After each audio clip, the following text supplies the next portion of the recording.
पिछले वीडियो में हम लोग पढ़े थे नंबर सिस्टम। नंबर सिस्टम में हम लोग लास्ट में आकर के छोड़े थे सम संख्या और विषम संख्या पे। तो देखते हैं सम संख्या और विषम संख्या का और भी क्या प्रॉपर्टी होता है, और भी नीचे हम लोग पढ़ेंगे। उसके बाद जो भी आएगा देखते हैं सम संख्या और विषम संख्या का प्रॉपर्टी क्या है। पहला प्रॉपर्टी ये है, सम संख्या को अगर सम संख्या के साथ ऐड करेंगे तो वो सम संख्या होगा। कैसे? तो सम संख्या एक लेते हैं 4, दूसरा लेते हैं 6। तो 4 6 जोड़ेंगे तो कितना होगा 10। तो सम संख्या को सम संख्या के साथ ऐड किए तो कितना हो गया 10। तो याद रखेंगे सम संख्या में सम संख्या ऐड होगा तो सम संख्या ही मिलेगा। ठीक है। दूसरा गुण इसका है, सम संख्या को विषम संख्या के साथ ऐड करेंगे तो हमें विषम संख्या मिलेगा। जैसे सम संख्या ले लेते हैं 6, विषम संख्या 5, तो जोड़ेंगे तो क्या आ जाएगा 11। तो सम को विषम के साथ जोड़ने पे वो विषम ही आता है। ठीक है। तीसरा देखते हैं, तीसरा में दिया हुआ है विषम संख्या में विषम संख्या जोड़ेंगे तो वो सम संख्या बनेगा। तो कैसे बनेगा? तो 5 को 7 के साथ ऐड करेंगे तो क्या हो गया 12। तो मेरा तीनों क्लियर है। सम संख्या को सम संख्या के साथ जोड़ेंगे तो सम संख्या बनेगा, सम संख्या को विषम संख्या के साथ जोड़ेंगे तो विषम संख्या बनेगा, विषम संख्या को विषम संख्या के साथ जोड़ेंगे तो सम संख्या बनेगा। ठीक है। उसी आधार पे हम कहते हैं शून्य जो कि 0 जो होता है एक सम पूर्णांक होता है। पहले भी पढ़े थे हम लोग, तो 0 जो होता है पूर्णांक होता है, लेकिन उसमें जो है सो सम संख्या का प्रॉपर्टी पाए जाने के कारण शून्य को हम लोग सम पूर्णांक कहते हैं। ठीक है, ये हो गया। उसके बाद देखते हैं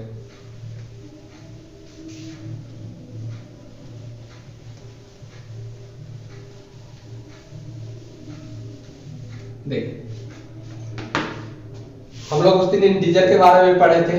तो धनात्मक संख्या में और क्या क्या गुण हो सकता है उसके बारे में। धनात्मक संख्या किधर हो जाएगा, 1 से लेके इनफाइनाइट तक की संख्या जो होगी वो धनात्मक संख्या होगी, मतलब कि पॉजिटिव इंटीजर।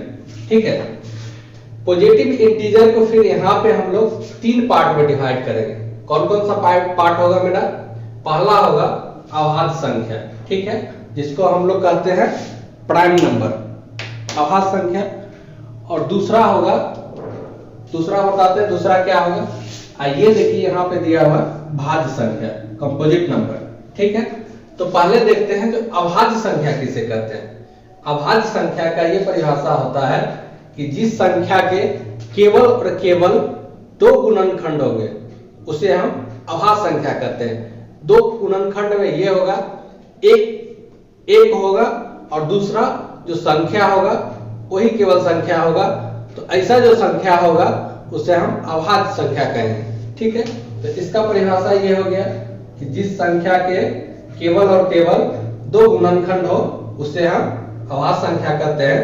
पहला वो 1 से डिवाइड होगा और वह संख्या अपने से फिर डिवाइड होगा, मतलब वही संख्या जो अपने से भाग लेगा उसी को हम लोग अभाज्य संख्या कहेंगे। तो अभाज्य संख्या का जो सीरीज बनेगा, देखें 2 से स्टार्ट होगा अभाज्य संख्या। ठीक है। 2 3 5 7 11 13। इसमें किसी को भी डिवाइड करके देख लेंगे या गुणनखंड निकाल करके देख लेंगे तो इसका 2 ही गुणनखंड आएगा, एक और केवल वही संख्या। 2 का अगर गुणनखंड हम निकालेंगे तो क्या होगा, 2 का अगर गुणनखंड करना चाहे तो 1 गुने 2, मतलब 1 से डिवाइड हो रहा है, मतलब 1 गुणनखंड 2 जो है उसमें 2 गुणनखंड आए, 1 और 2, मतलब कि परिभाषा के हिसाब से एक अपने से भाग लेगा और एक वो संख्या स्वयं होगी। तो इसे हम अभाज्य संख्या कहते हैं। तो सबसे छोटी अभाज्य संख्या जो होगी वो 2 होगी। सबसे छोटी अभाज्य संख्या 2। और 2 ऐसी अभाज्य संख्या है जो अभाज्य संख्या भी है और सम संख्या भी है। सम संख्या की परिभाषा पिछले क्लास में हम पढ़ाए थे। जिस संख्या में 2 से भाग लगेगा उसे हम सम संख्या कहते हैं। तो 2 में तो 2 से ऑटोमेटिक भाग लगता है, तो हम लोग एक चीज यहाँ से 2 चीज लिखेंगे। ठीक है, 2 चीज यहाँ पे लिखेंगे हम लोग। एक सबसे छोटी अभाज्य संख्या लिख लेंगे। सबसे छोटी अभाज्य संख्या जो होगी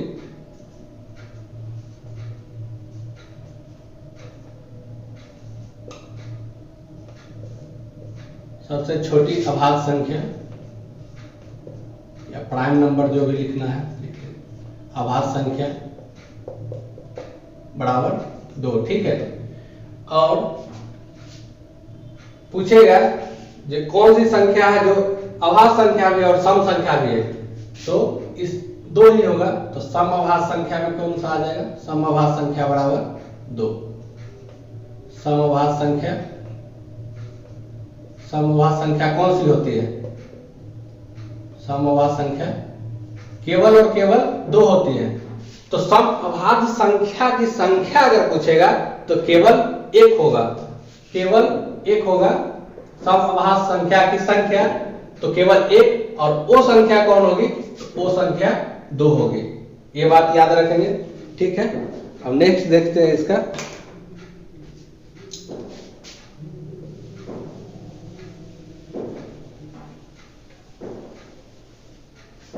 पूछ लेगा 1 से 50 तक अभाज्य संख्या की संख्या कितनी है, नोट कर लेंगे। पहला पूछ लेगा 1 से 50 तक अभाज्य संख्या की संख्या,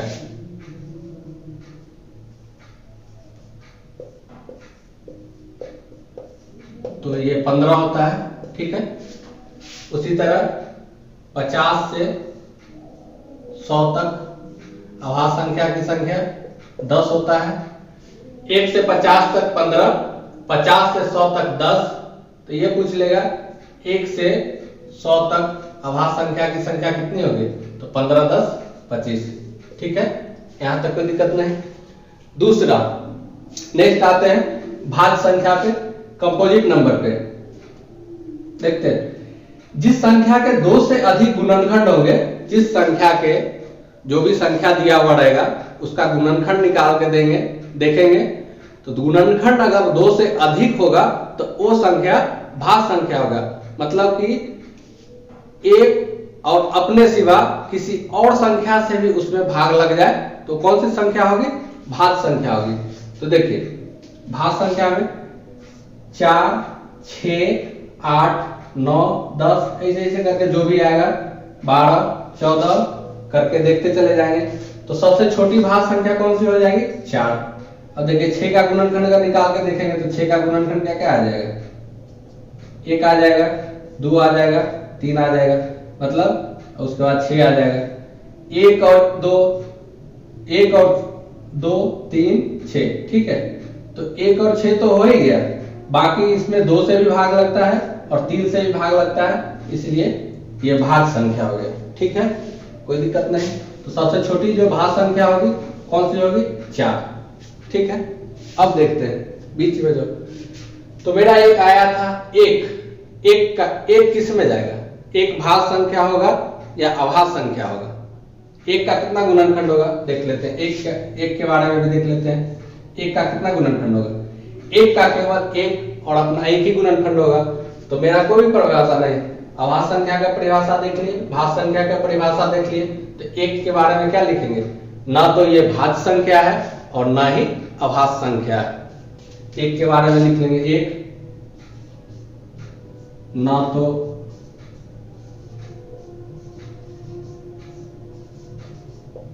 भाज्य संख्या है और ना ही अभाज्य संख्या है।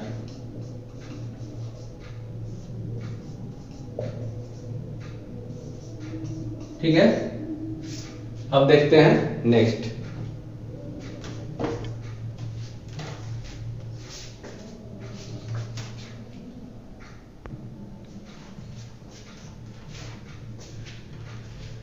नेक्स्ट देखते हैं हम लोग रिलेटिवली प्राइम नंबर, आपेक्षिक अभाज्य संख्या। आपेक्षिक अभाज्य संख्या का परिभाषा क्या होता है, ऐसी कोई भी संख्याएं, ऐसी कोई भी दो संख्याएं जिसका मौसम हमेशा 1 होगा, उसे अपेक्षिक आभास संख्या कहेंगे उसको। ठीक है, देख लेते कोई भी दो संख्या ले लेंगे जिसका मौसम एक आना चाहिए तो उसे अपेक्षिक आभास संख्या कहते हैं। इसे यहाँ पे हम ले सकते हैं 5 और 9 ले लेंगे, इसका मौसम क्या आएगा, एक आ जाएगा। अगर फिर ले लेंगे 7 ले लेंगे, 11 ले लेंगे तो इसका मौसम क्या आ जाएगा, एक आ जाएगा। इसी तरह से फिर देखते हैं 17 ले लें, 18 ले लें, इसका मौसम क्या आएगा, एक आएगा। कोई भी ऐसा दो संख्या का पेयर बनेगा जिसका मौसम एक निकलेगा उसे हम अपेक्षिक आभास संख्या कहते हैं। ठीक है, दूसरा सह आभास संख्या, को प्राइम नंबर किसको कहेंगे, तो दो आभास संख्याओं का समुच्चय। आभास संख्या हम अभी पढ़े हैं, जस्ट पढ़े हैं। आभास संख्या कौन सा होता है, जिसके केवल और केवल दो फैक्टर होते हैं, एक और अपने सिवा जिसमें किसी से भी भाग नहीं लगता है, उसको हम आभास संख्या कहते हैं। तो आभास संख्या का समुच्चय में से कोई भी दो आभास संख्या रहेगा, 3 रहेगा, 5 रहेगा, 5 रहेगा, 7 रहेगा, तो इसको हम क्या कहते हैं, सह आभास संख्या। मतलब दो आभास संख्याओं का समुच्चय बनेगा तो उसे हम सह आभास संख्या कहते हैं। तो देखिए सह आभास संख्या का ये परिभाषा नहीं दिया गया है कि जिसका मौसम एक होगा, लेकिन सह आभास संख्या का भी मौसम अगर हम निकाल करके देखेंगे तो उसका मौसम हमेशा क्या आएगा, एक आएगा। 3 और 5 का मौसम निकाल करके देख लीजिए, एक आ जाएगा। 5, 7 का मौसम निकाल के देखेंगे, एक आ जाएगा। 11, 13 का मौसम अगर निकाल लें तो एक आएगा। 13, 17 का मौसम निकाल लें तो एक आएगा। इससे ये होता है कि जो भी सह आभास संख्या होगा वो अपेक्षिक आभास संख्या हो जाएगा। क्लियर है, मतलब जो सह आभास संख्या होगा वो सब के सब अपेक्षिक आभास संख्या हो जाएगा। क्यों, क्योंकि ऐसी कोई भी दो संख्या है जिसका मौसम एक होता है वो अपेक्षिक आभास संख्या होता है, और सह आभास संख्या जो है उसका मौसम हमेशा और हमेशा एक होता है। इसलिए हम इस निष्कर्ष पर पहुंचते हैं कि सभी सह आभास संख्या जो है अपेक्षिक आभास संख्या होंगे। ठीक है, कोई दिक्कत। अब एक क्वेश्चन इस पे दिया हुआ है, यदि P और Q अपेक्षिक संख्याएं हैं, अपेक्षिक आभास संख्याएं कर दीजिएगा, अपेक्षिक आभास संख्या, अपेक्षिक आभास संख्याएं हैं इस प्रकार है कि P + Q बराबर 10 और P जो होगा Q से छोटा होगा तो P और Q के कितने युग्म संभव है।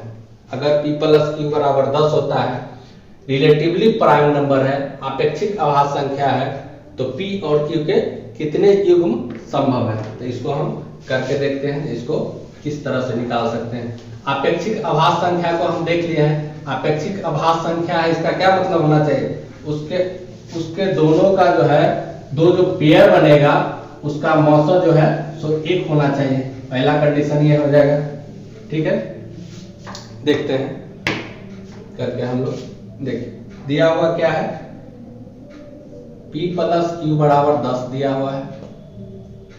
ठीक है, P + Q बराबर 10 दे दिया है। इसमें भी एक कंडीशन दे दिया है, तो P जो होगा Q से छोटा होगा।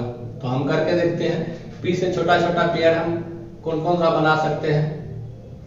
1 + 9 का पेयर, ठीक है, 1 + 9 जोड़ेंगे तो 10, P छोटा हो गया Q से। ठीक है, उसके बाद आते हैं 2 + 8 का पेयर। ठीक है, उसके बाद 3 + 7 का पेयर। ठीक है, उसके बाद 4 + 6 का पेयर, 10 होगा। अब 5 + 5 करेंगे तो बराबर नहीं ना लेना है, P < है Q से, तो 5 + 5 नहीं होगा। तो हम अभी पढ़े थे अपेक्षिक आभास संख्या जो होगा उसका मौसम क्या होगा, HCF बराबर कितना होना चाहिए, 1 होना चाहिए। तो क्या 4 और 6 का HCF अगर हम निकाले तो 1 होगा, नहीं, 4 और 6 का HCF निकालेंगे तो 2 होगा। तो ये पेयर मेरा कैंसिल। 7 और 3 का निकालेंगे HCF तो 1 होगा। इसका HCF करके देखेंगे 1 आएगा, तो एक पेयर बना। 2 और 8 का एचसीएफ अगर निकालेंगे तो इसका भी एचसीएफ क्या आएगा, 2 आएगा। हमें चाहिए कितना, 1, ये भी कट गया। उसके बाद 1 और 9 का एचसीएफ निकालेंगे तो इसका एक एचसीएफ आ जाएगा। तो इतना कितना पेयर बन गया मेरा, तो सिर्फ और सिर्फ एक पेयर बना, सॉरी 2, मतलब कि 2 हो गया ऐसा, ये वाला 1 + 9 और ये 3 + 7, ये दोनों कैंसिल। ठीक है, इसका सॉल्यूशन हो गया।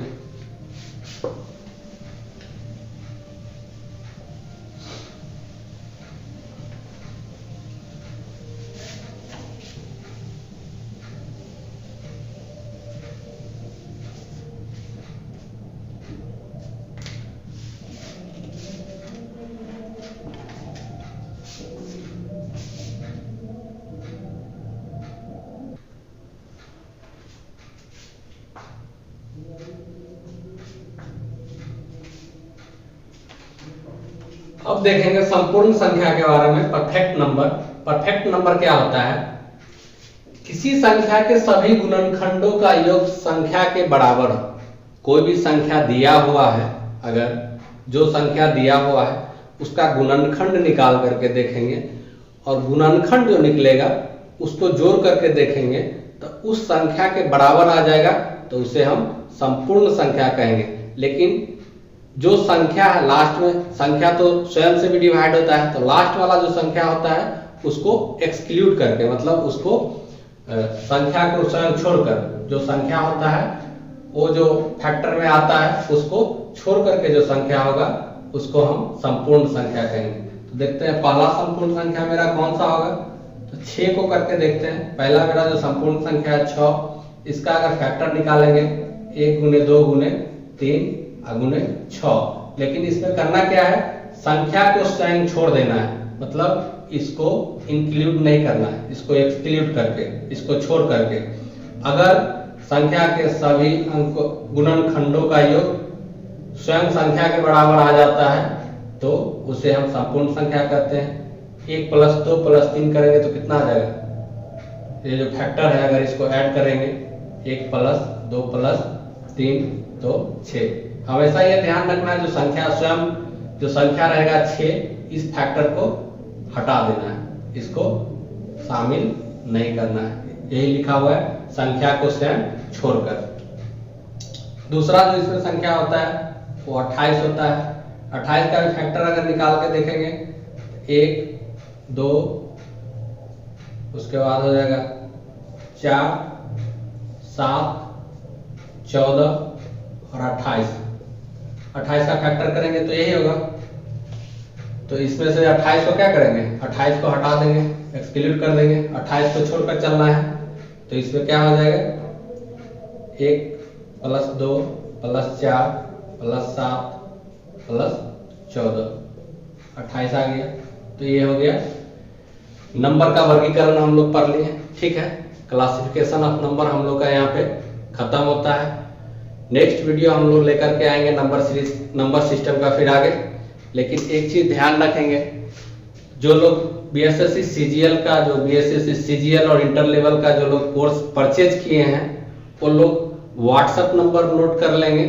व्हाट्सएप नंबर पे अगर कोई भी दिक्कत हो, मतलब कोई भी प्रॉब्लम हो, कोई भी समस्या हो, तो सिर्फ उस पर व्हाट्सएप कर सकते हैं, उस समस्या का सलूशन कर दिया जाएगा। तो व्हाट्सएप नंबर हम यहाँ पे लिख लेते हैं, आप लोग इसको नोट कर लीजिए व्हाट्सएप, और सभी लोग इस पे अपना अपना नाम लिख करके मैसेज कर दीजिएगा। सबको इस ग्रुप में एक ग्रुप बना देंगे, उसी में सब लोग ऐड हो जाइएगा।